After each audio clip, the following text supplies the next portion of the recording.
കർത്താവിന്റെ പരിശുദ്ധമായ നാമം വാഴ്ത്തപ്പെടുമാറാകട്ടെ.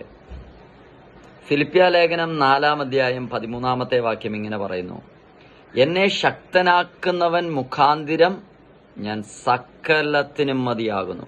അപ്പോസ്തലനായ പൗലോസിന്റെ അനുഗ്രഹിക്കപ്പെട്ട പദപ്രയോഗങ്ങളിലൊന്നാണ് എന്നെ ശക്തിപ്പെടുത്തുന്ന ദൈവം. നിങ്ങളോട് പറയാനുള്ള ഒരു ആത്മീയ സന്ദേശം, നമ്മളെ ശക്തിപ്പെടുത്തുന്നൊരു ദൈവമുണ്ട്. ശക്തിപ്പെടുത്തുക എന്ന് പറഞ്ഞാൽ സ്വയമായി ശക്തിയില്ലാതിരിക്കെ, സ്വയമായി കഴിവുകളില്ലാതിരിക്കെ അതിനുവേണ്ടി പ്രാപ്തമാക്കുന്ന, ഹല്ലേലൂയ, കാത്തിരിക്കുന്നവർ ശക്തിയെ പുതുക്കുമെന്ന് പ്രവചന പുസ്തകത്തിൽ വായിക്കുന്നുണ്ട്. അങ്ങനെയെങ്കിൽ എനിക്ക് നിങ്ങളോട് ഇന്ന് പറയാനുള്ളത്, നമ്മളെ ശക്തിപ്പെടുത്തുന്ന ഒരു ദൈവമുണ്ട്. നമ്മുടെ ബലഹീന അവസരങ്ങളിൽ, നമ്മുടെ കഴിവുകൾ ഇല്ലാത്ത സാഹചര്യങ്ങളിൽ ദൈവത്തിന് നമ്മളെ ശക്തിപ്പെടുത്തുവാൻ കഴിയും.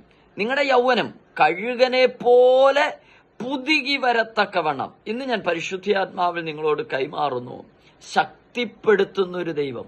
പൗലോസിനെ സംബന്ധിച്ച് പറയുമ്പോൾ ഒത്തിരി കഷ്ടത അനുഭവിച്ച മനുഷ്യനാ. പല സന്ദർഭങ്ങളിലായിട്ട് പല വിധത്തിൽ പട്ടിണിയായിട്ടും കഷ്ടതയായിട്ടും പൈതാഹമായിട്ടും കടലിലെ ആപത്ത്, കാട്ടിലെ ആപത്ത്, ജാതികളാലുള്ള ആപത്ത്, അങ്ങനെയൊക്കെ ഒത്തിരി കഷ്ടത, കള്ള സഹോദരന്മാരാലുള്ള ആപത്ത്, ഇതിന്റെ നടുവിലെല്ലാം ശക്തിപ്പെടുത്തിയ ഒരു ദൈവമുണ്ടായിരുന്നു. ഇന്ന് നിങ്ങൾ കടന്നു പോകുന്നത് ഏത് സാഹചര്യത്തിലാണ്? നിങ്ങൾ കടന്നു പോകുന്ന സാഹചര്യത്തിൽ നിങ്ങൾ തളർന്നു പോകുന്നത് പോലെ നിങ്ങൾക്ക് തോന്നുന്നുണ്ടോ? ഇവിടെ വെച്ചെല്ലാം അവസാനിച്ചു എന്ന് നിങ്ങൾക്ക് തോന്നുന്നുണ്ടോ? എങ്കിൽ ഞാൻ ഇന്ന് ആത്മാവിൽ കൈമാറാം, ശക്തിപ്പെടുത്തുന്ന ഒരു ദൈവമുണ്ട്. പഴയ നിയമത്തിൽ ആസ പറയുന്ന ഒരു പദപ്രയോഗം ഉണ്ട്: ബലവാനും ബലഹീനനും തമ്മിൽ കാര്യമുണ്ടായാൽ ദൈവമല്ലാതെ സഹായിപ്പാൻ മറ്റാരുമില്ല.